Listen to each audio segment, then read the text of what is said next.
Hey, what is going on, Scorpios? Butch here. I am going to do your 1 week read. It is a general read, so it may not resonate with everyone. It is for your sun, moon, rising, and your Venus. For all you cross watchers, roles can be reversed. Always feel free to comment down below. If you notice, I'm working in a little bit of different area. It's really hot in my house. I have a special room in my house where I do videos, but I also set up my garage as an office. So we'll be working out of here for the next few months. Anyway, with all that being said, let's get it. Universe, what is going on for Scorpios?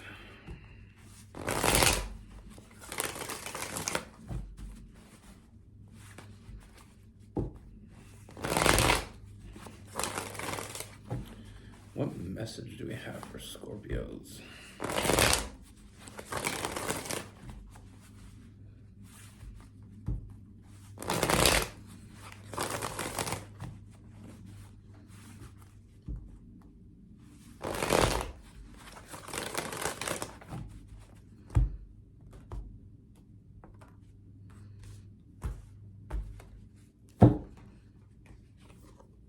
That card wanted to come out.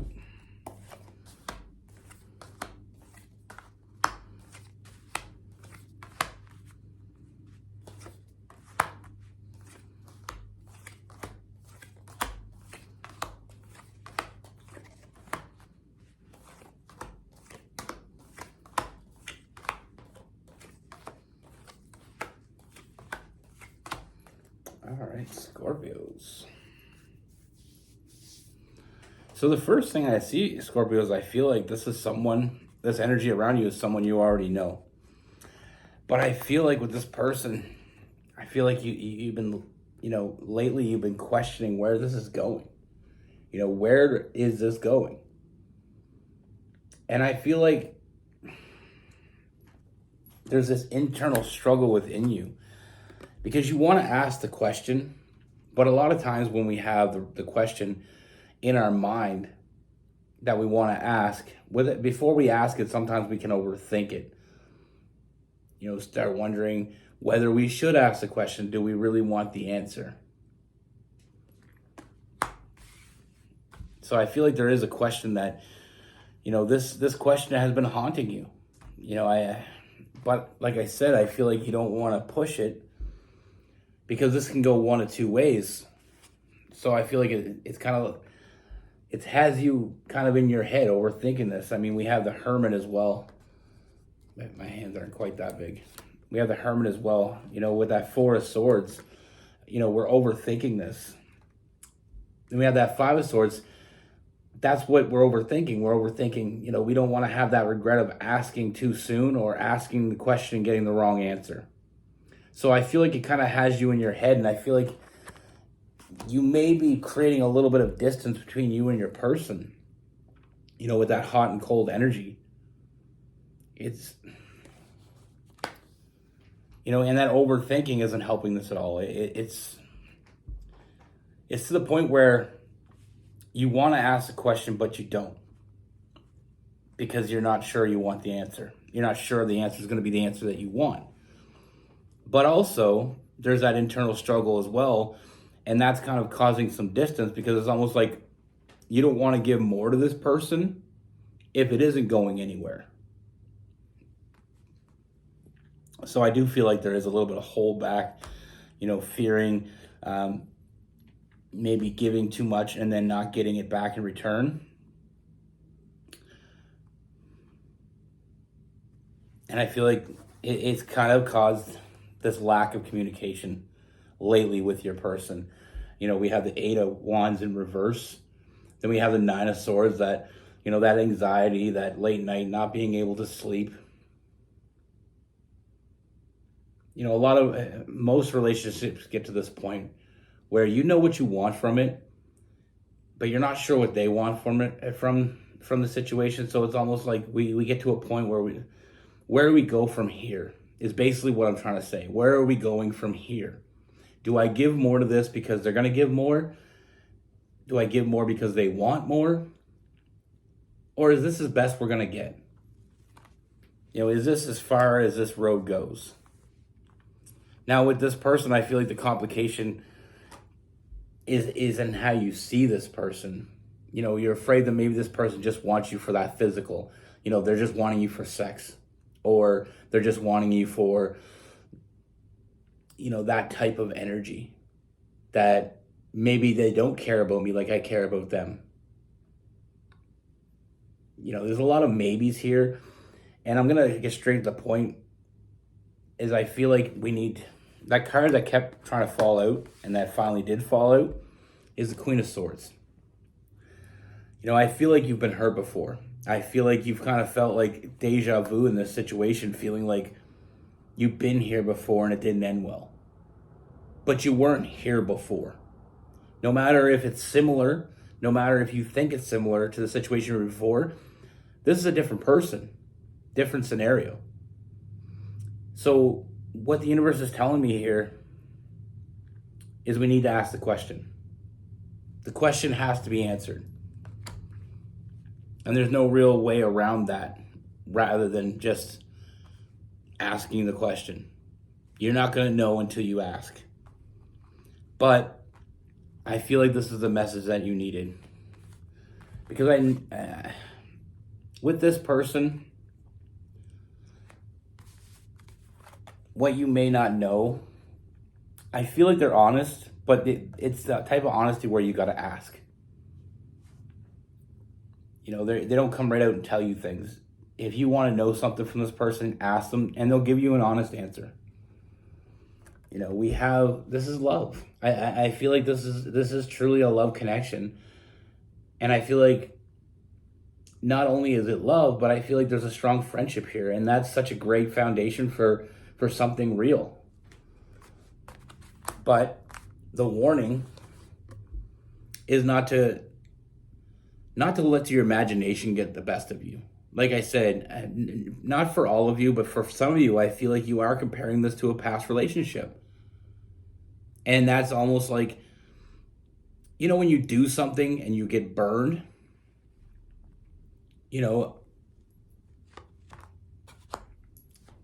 just an indication. I remember when I was young, my sister was cooking, and I remember she grabbed a pot, and it was hot, and I remember she dropped it, she burned her hand, and she was terrified of cooking after that. She was young too as well. I mean, she wasn't really young, but she didn't want to cook after that. But later on in life, she got back into cooking, and she really enjoys it. So my point of this is, just because you got burned once doesn't mean the next time you shouldn't be careful, but don't overcompensate. Don't be too careful, because maybe you're kind of blocking yourself off from moving forward with someone. And like I said, with this person, I feel like they're kind of getting a mixed message. If I knew how to talk, that'd be great. But I feel like with this person, there's a very genuine energy. I feel like you can trust this person. I feel like this person thinks about you and only you. And if we keep... There's a phrase, it's called confirmation bias. It means whatever you believe is going to be the truth. And I feel like if you keep looking for the negative and not seeing the positive, you're only ever going to see the negative. If you always see the worst case scenario, it's going to be very hard to see the best case scenario. I'm pretty sure that's what the phrase is, confirmation bias. It's basically whatever you believe, it's going to keep happening. Basically, if you believe that you're not good enough, and you'll never be good enough, you probably won't be. But that's because you're thinking it. Your brain is a miraculous thing, and I read it a lot. I did a lot of research in how the brain works and neurology and all these different things, and it's just amazing. But if you believe something and you continue to believe it, your brain is just wired to make it true. So I mean, if you believe that some person doesn't like you and they're just using you, whether they are or not, doesn't matter. If you believe it, they are. Now, it doesn't mean that you can make it so that they're not if they are, but it is to the point where if they're not, you can make it that they are. If that makes sense at all, drop me a message in the comments. I try to explain things. I'm not very good at explaining things, or maybe I am and I just don't believe that I am. Confirmation bias. But what I see with this person is I feel like this hasn't been moving quickly. Like I said, being stuck in your head, not knowing, what this person wants, not knowing where this is going. This is why it's not moving forward. But as per this person, you ask them to show up, they'll show up. You give them the chance to show up, they'll show up. And I don't feel like they're walking away from this. They're putting in the work with that 8 of Pentacles. And then we have the 8 of Cups in reverse. They're not going anywhere. They love you. They want to be with you. They want to move forward with you. I just feel like they're kind of acting off your mark. They're following your lead.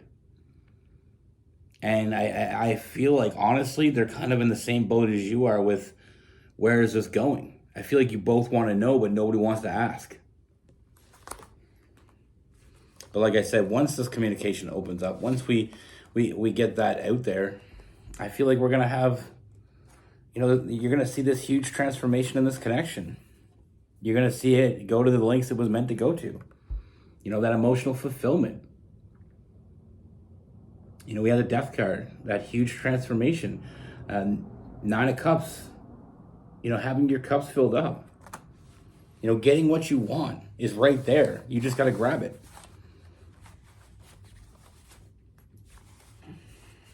I said this before. Now, this won't be relevant or resonate with everyone. But if you've ever been hurt before, and I mean hurt, emotionally hurt by someone, even if you don't care about that person anymore, but you still look for signs in new people, or you still hold something against new people for what that person did to you, you're allowing that person to have way too much power in your life. That past person that hurt you is still affecting you. And only you can stop that. Don't punish the future for the past. And like I said, it's not going to resonate with everyone, but for some people. I've talked about, anyway, we'll finish this up. With this person, we have some Capricorn and Virgo. We have Cancer and Pisces. We had some Scorpio as well with a Death card. We had some Sagittarius. I'm also feeling some Aquarius and Pisces as well. Aquarius and Pisces. Aquarius and Gemini. Sorry. I've talked about this before. And my sister is her best friend. Has been her best friend her whole life. My sister's 12 years older than me. Actually, she's a Scorpio. But I remember she dated this guy. My sister's a Scorpio, and so was her friend, just to clarify that. But anyway, her friend had dated this guy, and this guy treated her really badly. Found out he was cheating on her, and then when she broke up with him, he was like a psychopath. He'd show up at her house, like almost feeling like she did something wrong to him the way he treated her after they broke up. He would bad talk her to anybody that would listen. He would show up at her work. Like the guy, I don't know, understand how that all worked out. I mean, if you're cheating on someone and they leave you because of it, how are they the bad guy? But I digress. Anyway, she stayed single for years. She met a few guys, but she just never would do anything with them. She didn't want to get into that situation again.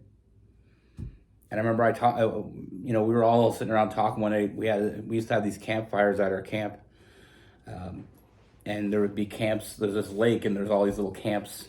And not to say I'm bougie, it was just an old camp. But there's all these camps around the lake, so we'd all get together and just hang around this big bonfire. And I remember most of the people went home, and we were all just kind of sitting around. And I remember listening, and she would talk about it, and I said, well, how are you ever going to meet someone if you're already, you already have all these red flags before it even starts a relationship? You're already shutting it down before it even starts. It's like trying to fill your pool, but not turning on the hose. And she said that it was just so painful for her that it was almost like it wasn't worth the risk. And that kind of hit me pretty hard. I was really young when she said that because, like I said, my sister is 12 years older. Her friend, I think, is 10 or 11 years older than me. I remember even as a kid, that hit me hard. But what I realized out of that is, how are you ever going to know, And I said the same thing to her, and she looked at me she said, why do you sound like a 20-year-old man? Because I think at the time I was like 8. And she said that was so insightful.